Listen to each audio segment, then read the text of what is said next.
Alors, c'est quoi l'inverse d'un nombre? Un nombre non nul.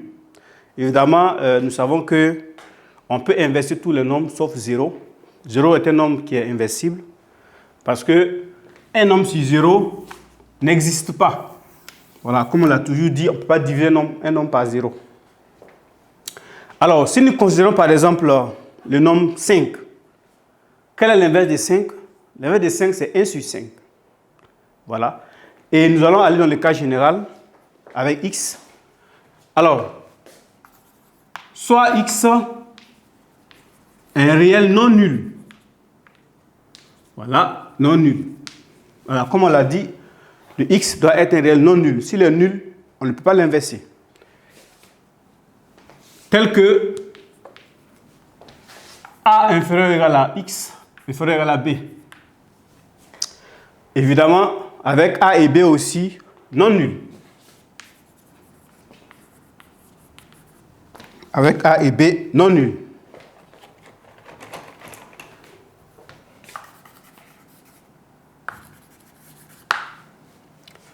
Alors, nous allons procéder à l'encadrement de l'inverse. Donc, trouvons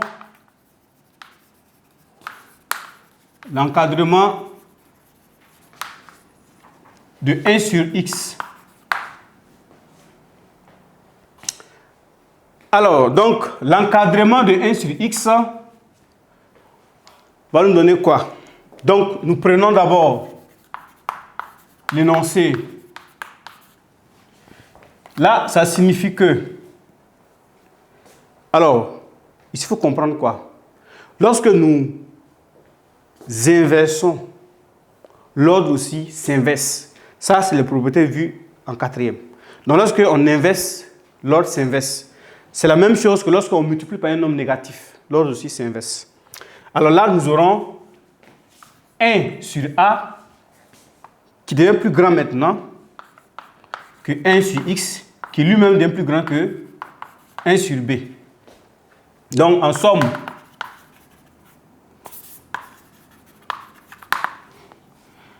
A inférieur ou égal à X inférieur ou égal à B signifie que 1 sur B devient plus petit ou égal à 1 sur X qui est lui-même plus petit que 1 sur A. Donc ici, lorsque on inverse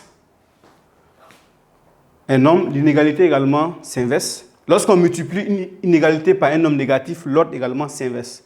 Donc voici les deux cas où nous avons l'ordre qui s'inverse. Voilà, dans les deux cas où l'ordre s'inverse. Alors, nous allons maintenant aborder le dernier point, qui est l'encadrement du quotient.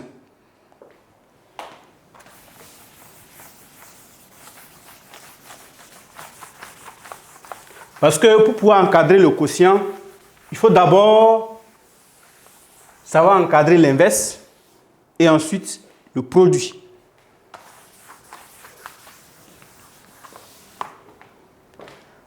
Parce que nous savons que si on prend un nombre et un nombre rationnel, par exemple, quand je vous dis par exemple 5 sur 3, qu'est-ce que ça signifie? Ça veut dire que c'est 5 multiplié par 1 sur 3. Donc, pour pouvoir encadrer 5 sur 3, il faut d'abord que j'encadre l'inverse de 3, qui est 1 sur 3. Donc, de façon générale, pour pouvoir encadrer x par exemple sur y, il faut que je sache et je me rappelle que x sur y n'est rien d'autre que x multiplié par 1 sur y. Donc, il va de soi que j'encadre d'abord 1 sur y, ensuite j'ai encadré x fois 1 sur y, qui n'est rien d'autre que x sur y. Alors, donc, nous allons voir comment il faut faire pour boucler cette partie. Voilà. Alors, donc, pour cela, nous allons considérer des réels, soit A, B, A', B', X et Y, des réels non nuls, tels que A inférieur à la X inférieur à la B, A' inférieur à la Y inférieur à la B'. Trouvons l'encadrement de X sur Y. Alors, comment j'ai fait? Comme on l'a expliqué un peu avant, il faut que je sache que X sur Y n'est rien d'autre que X multiplié par 1 sur Y. Alors, on sait que X sur Y n'est rien d'autre que X multiplié par l'inverse de Y. Donc, si moi je vais encadrer X sur Y, il me faut d'abord encadrer 1 sur Y. Or, je sais que pour encadrer l'inverse d'un nombre, je connais. Donc, je vais d'abord encadrer 1 sur Y, puisque j'ai l'encadrement Y qui est là. Alors, qu'est-ce que j'ai? Alors, je peux dire que je vais d'abord encadrer. Encadrons d'abord 1 sur Y. Voilà. On a A' inférieur ou égal à Y, inférieur ou égal à B'. J'inverse. D'accord. Puisque, comme on l'a dit, les réels sont tous nuls. Voilà, sont non nuls. Donc, sont tous non nuls, pardon. Sont tous non nuls. Donc là, j'aurai 1 sur A', qui est supérieur à la 1 sur Y, qui est supérieur à la 1 sur B'. Voilà. Alors, donc ici, je résume la situation, cette situation. Donc, j'ai A. Donc, on a A' inférieur égal à Y, inférieur égal à B'. Et ça m'a donné que 1 sur B', voilà, lui, il devient plus petit, égal à 1 sur Y, qui est lui plus petit que 1 sur A'. Alors, voici, j'ai encadré l'inverse de Y. Maintenant, je vais multiplier maintenant par X, c'est-à-dire j'encadre maintenant le produit. Et ça, on a vu ça au petit 2. Comment encadrer le produit? Alors, pour résumer, j'ai X qui est entre A et B et j'ai 1 sur Y qui est entre 1 sur B' et 1 sur A'. Donc, je multiplie membre par membre. Alors, pour qu'on puisse, bien sûr, on va d'abord rappeler les deux, voilà, les deux encadrements. On a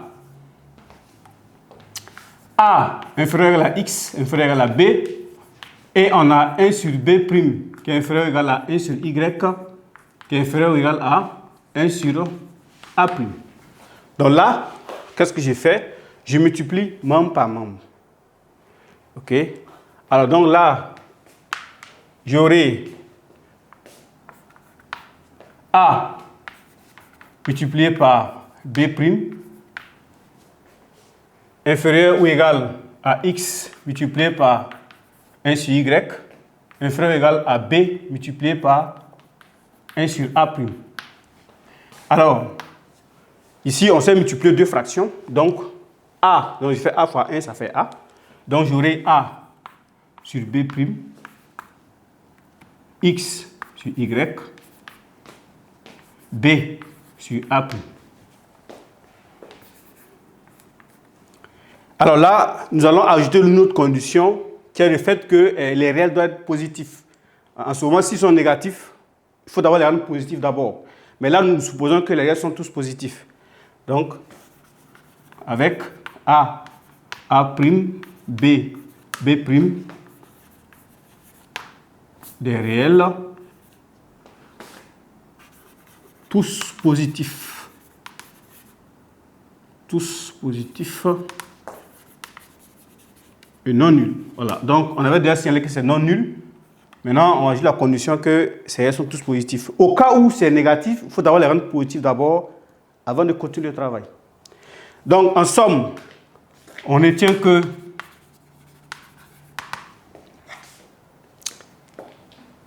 A inférieur égal à X inférieur égal à B et A' inférieur égal à Y inférieur égal à B' nous donne que A sur B' est inférieur égal à X sur Y qui est inférieur égal à B sur A'. Alors voici comment il faut encadrer l'inverse, ou du moins, pour encadrer le quotient, il faut d'abord encadrer l'inverse. Donc pour encadrer le quotient d'un nombre, il faut d'abord encadrer d'abord son inverse, donc l'inverse du dénominateur, puis maintenant appliquer l'encadrement du produit. Donc voici résumé les différents encadrements appliqués dans l'ensemble grand R. Donc d'abord l'encadrement d'une somme, l'encadrement du produit, l'encadrement de l'opposé, l'encadrement de l'inverse. OK? Et ce que nous venons de voir, c'est l'encadrement du quotient. Voilà, l'encadrement du quotient que nous pouvons mettre ici. Donc, l'encadrement du quotient. Alors, l'encadrement du quotient fait référence à deux autres encadrements vus, c'est-à-dire l'encadrement de l'inverse, l'encadrement du produit. Donc, tant que vous ne maîtrisez pas les deux types d'encadrement, vous ne pouvez pas encadrer le quotient. Parce que pour encadrer le quotient, il faut d'abord encadrer l'inverse, puis le produit et obtenir le quotient. Voici ici résumé les différents encadrements dans l'ensemble grand R. Alors, ainsi prend fin la partie sur les encadrements. Nous allons maintenant passer au point suivant qui est les valeurs absolues. Les valeurs absolues. Parce qu'il y a un lien entre les valeurs absolues et l'encadrement. Voilà, l'encadrement vous permet de comprendre mieux les valeurs absolues. Voilà, donc, au second point, nous allons aborder les valeurs absolues. Comment écrire une expression sans le symbole de la valeur absolue. Donc, il y a plein d'intérêt à bien suivre la suite pour pouvoir mieux écrire les expressions sans valeur absolue, pour pouvoir résoudre les équations, avec ou sans valeur absolue. Et également, pour pouvoir faire les types d'encadrement avec valeur absolue.